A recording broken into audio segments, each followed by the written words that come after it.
Market లో invest చేసి మీ డబ్బులు డబుల్ చేసుకోవాలనుకుంటున్నారా? సుందరరామిరెడ్డి గారి లైవ్ సెమినార్ కి అటెండ్ అవ్వండి.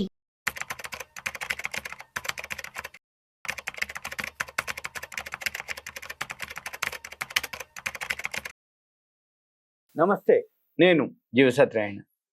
ఈ వీడియోలో ఎవరైతే లాంగ్ టర్మ్కి ఇన్వెస్ట్ చేద్దామని అనుకుంటారో కొన్ని పెట్టుబడి పథకాలు, వీటిలో కొన్ని షేర్స్ ఉంటాయి, మ్యూచువల్ ఫండ్స్ ఉంటాయి, రియల్ ఎస్టేట్ ఉంటుంది, ఈటీఎఫ్లు ఉంటాయి.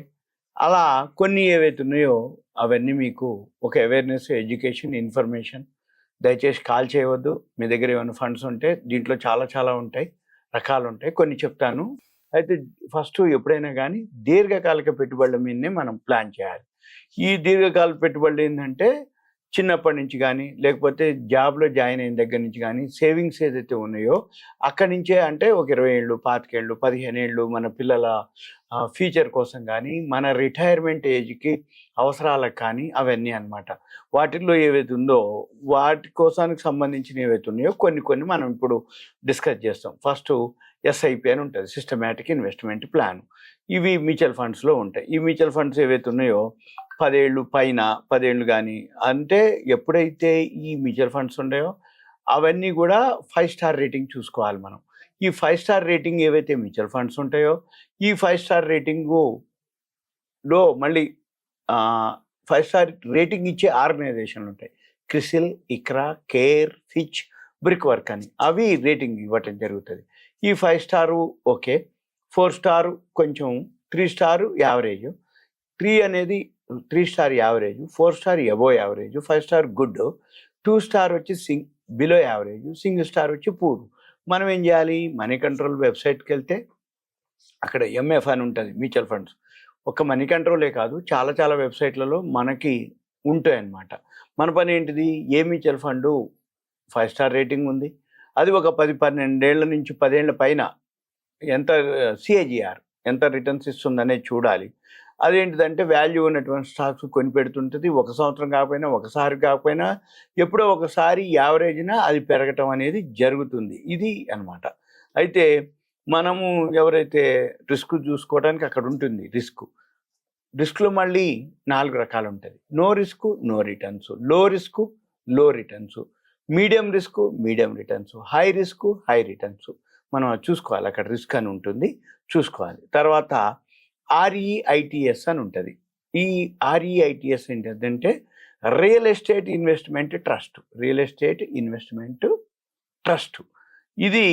ఇది ఓన్లీ రియల్ ఎస్టేట్కి సంబంధించినటువంటి పోర్ట్ఫోలియోలు నిర్వహిస్తుంది. మనం కనుక ఫ్యూచర్లో రియల్ ఎస్టేట్ పెడతాం, దీంట్లో కూడా కొంత ఫండ్, అన్నిట్లో విడివిడిగా దీంట్లో కూడా కొంత ఫండ్. ఇదేం చేస్తుంది అంటే రియల్ ఎస్టేట్లో స్థిరాస్తిలోని ప్రీమియర్ వాణిజ్య ఆస్తులు నిర్మించడం కానీ అవి లీజుకి తీసుకోవడం ద్వారా ఇన్కమ్ ఏదైతే వస్తుందో, అది ఏదైతే ఇన్కమ్ వచ్చిందో ఆ ఇన్కమ్నే మన ఎవరైతే దీంట్లో పెట్టుబడిదారులు ఉన్నారో వాళ్ళకి ఇవ్వటం జరుగుతుంది. ఇది రియల్ ఎస్టేట్ ఇన్వెస్ట్మెంట్ ట్రస్ట్, ఆర్ఈఐటిఎస్. ఇవన్నీ కూడా సెబీ అండర్లోనే పనిచేస్తాయి అన్నమాట. ఇక తర్వాత పీపీఎఫ్, పబ్లిక్ ప్రావిడెంట్ ఫండ్. ఇది సింపుల్గా స్థిరమైనటువంటి వడ్డీ, ట్యాక్స్ ఎగ్జిమ్షన్స్. ఇది గవర్నమెంట్కి సంబంధించింది కాబట్టి, గవర్నమెంట్దే కాబట్టి ప్రభుత్వ హామీ గల, అంటే గవర్నమెంట్ ఫుల్లీ సెక్యూర్డ్ అన్నట్టు. అయితే మళ్ళీ దీంట్లో మినిమం మనము 500 నుంచి కూడా పెట్టుకోవచ్చు. దీంట్లో పెట్టుకొని 15 ఏళ్ల లాకిన్ పీరియడ్ ఉంటుంది. దీంట్లో దీర్ఘకాలిక పొదుపు, మళ్ళీ ట్యాక్స్ ఎగ్జిమ్షను, ఇన్కమ్ ట్యాక్స్, మళ్ళీ రిటైర్మెంట్ అయినప్పుడు మనకి మొత్తం ఆ పైసలు తీసుకోవటం. ఇప్పుడు ప్రజెంట్ అయితే అది 7.10% వడ్డీ ఉంది. తర్వాత విపిఎఫ్ ఉంటుంది, విపిఎఫ్. ఇది కూడా ఈపీఎఫ్ మాదిరి, ఎంప్లాయీ ప్రావిడెంట్ ఫండ్ మాదిరి, పబ్లిక్ ప్రావిడెంట్ ఫండ్ మాదిరి ఇది విపిఎఫ్. ఇదేంటిది అంటే ఉద్యోగులు ఎవరైతే ఉన్నారో దీన్ని రిటైర్మెంట్ కోసం ఉపయోగించుకోవచ్చు ఈ ఫండ్.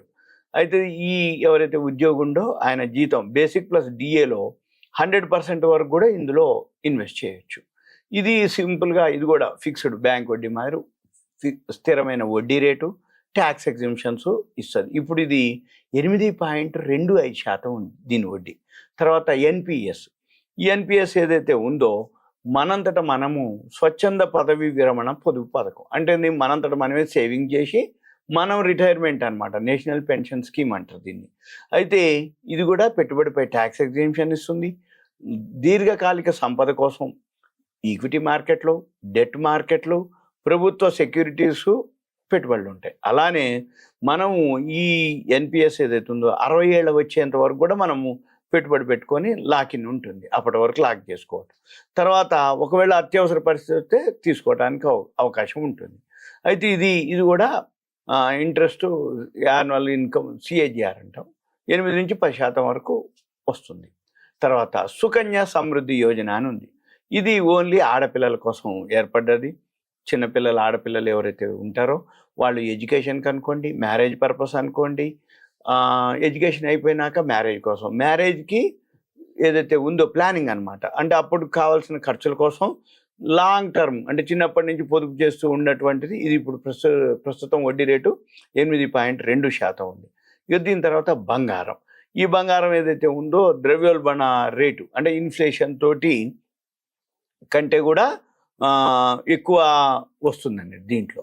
అంటే ఆర్థిక వ్యవస్థ ఎప్పుడైతే మాంద్యంలో ఉన్నదో అప్పుడు బంగారానికి విలువ అనేది తగ్గే క్వశ్చన్ ఉండదు. కాబట్టి గడిచిన 5 ఏళ్లలో బంగారం మాత్రం బాగా పెరగటం జరిగింది. ఇది దీర్ఘకాల పెట్టుబడులకి బంగారాన్ని కూడా పరిగణించవచ్చు. ఇది పెట్టుబడులకి. ఇవే కావు, షేర్ మార్కెట్లో ఈటీఎఫ్లు ఉంటాయి, ఎక్స్చేంజ్ ట్రేడెడ్ ఫండ్స్ అని. అవి గోల్డ్ ఈటీఎఫ్లు ఉంటాయి, సిల్వర్ ఈటీఎఫ్లు ఉంటాయి. మళ్ళీ ఇవే కాకుండా ప్రతి ఈటీఎఫ్లు ఉంటాయి. ఇప్పుడు డిఫెన్స్ ఈటీఎఫ్లు అని ప్రతి సెక్టార్లో ఈటీఎఫ్లు ఉన్నాయి. వీటిలో ఇన్వెస్ట్ చేయొచ్చు. లేదు ఇదే ఈటీఎఫ్లు మ్యూచువల్ ఫండ్స్లో కూడా మళ్ళీ కొన్ని, మనము అమెరికా బాగుందనుకోండి ఎకానమీ, అమెరికా కంపెనీల్లో మ్యూచువల్ ఫండ్స్ ఉంటాయి. అంటే ఇక్కడ మ్యూచువల్ ఫండ్సే మన దగ్గర నుంచి ఫండ్స్ కలెక్ట్ చేసి అమెరికా కంపెనీల్లో పెట్టుబడులు పెడతాయి. అవి చేయొచ్చు. ఏ వరల్డ్లో ఏ కంపెనీ, ఏ దేశం ఆర్థికంగా బాగుంటుంది అని అనిపిస్తే ఆ దేశం మ్యూచువల్ ఫండ్స్ ఉంటాయి. ఆ దేశంలో ఆ మ్యూచువల్ ఫండ్స్, అంటే మన మ్యూచువల్ ఫండ్సే ఆ దేశం మ్యూచువల్ ఫండ్, ఆ దేశం కంపెనీల్లో పెట్టుబడులు పెడతాయి. మనకి ఫారిన్ కరెన్సీతో పని లేదు. జపాన్ ఉంది, జపాన్లో పెట్టుబడి పెడతాంటే ఎన్లు కావాలి. అదే అమెరికాలో కావాలంటే డాలర్లు కావాలి. యూరోప్లో పెట్టాలంటే యూరోలు కావాలి. అవసరం లేదు మనకి. మన మ్యూచువల్ ఫండ్స్ ఉంటాయి.